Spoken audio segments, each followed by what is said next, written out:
did predict that earlier on there were lower number of testing. And secondly, we are now in the phase, more dangerous phase, where we're having a community transmission. And then that also makes the point about the compliance. People tend to be complacent when they think, as you rightly pointed out, that they have not seen anybody close to them that died.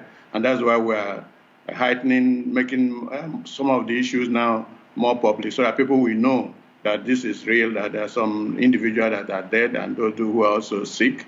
That's one of the things we are doing. And much more importantly now, the cases that we're having confirmed cases, sooner or later they go into symptoms. Before they were totally asymptomatic. Most of them have no symptom, but now we have people who are sick. But the more dangerous one is that a lot of people are scared of going into isolation. So they self-medicate, self-treat, and we are trying to discourage the private health centers from taking those patients because we're also worried about the high level of health workers' infection. They are really in a very serious dilemma here. They will need to help the patients. Yes, you mentioned health workers because we heard from the first vice president of NARD, the National Association of Doctors, saying that Imo State doctors, resident doctors, have not been paid since March. Yeah, one of the things we also try to separate here is that we are trying not to interfere with the issue of governance. We know that we need government support, but the task force is trying to concentrate with the issue at hand. There was some administrative lacuna in terms of what they were doing in terms of the system of payment this government has introduced, which is electronic payment. And some agencies of government have not complied with that. That is totally outside our control. But that we have also made representation on their behalf to government to say, look, while you're sorting out your issues that these doctors need to be paid, whoever is in contravention, you can then deal with that later. And I think by today, they have actually done that. But that's totally outside the mandate that we have. Our mandate is to help advise on the best method to cope with the pandemic. We are not involved in any way with the normal government administration.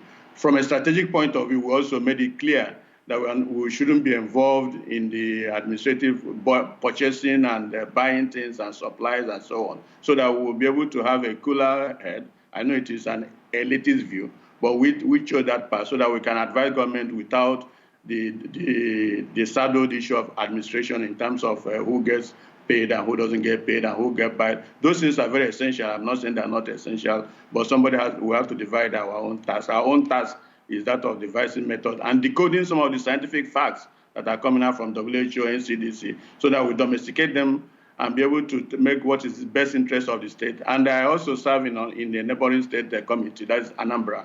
And that is the issue that we are, again, allowing the Ministry of Health do what is their job, the Ministry of Transport do their job, the police do their job, so that ours will be their kind of coordination. We noted that issue and we have been working with the resident doctors since the last week when we got to know about it.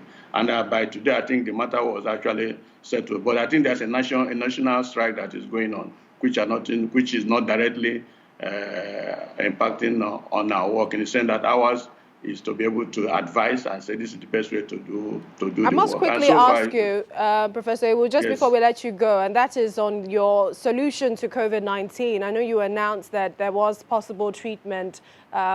What's the latest on that in 40 seconds? Yeah, we are making progress, significant progress. As you know, we told the government that this disease was treatable, curable as far back as February 4th. So what we did adopt a dual track mechanism. We have a product that's registered with NAFDAC called IHP Detox Tea.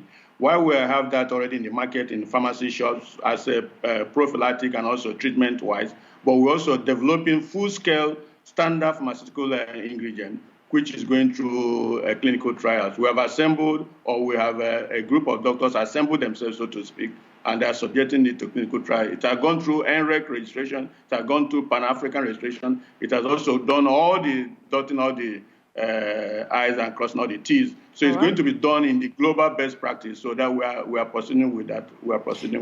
We appreciate your time, Professor Maurice Ewu, Professor of Pharmacognosy, Chairman, the Imo State Task Force on COVID-19. Thank you for joining us.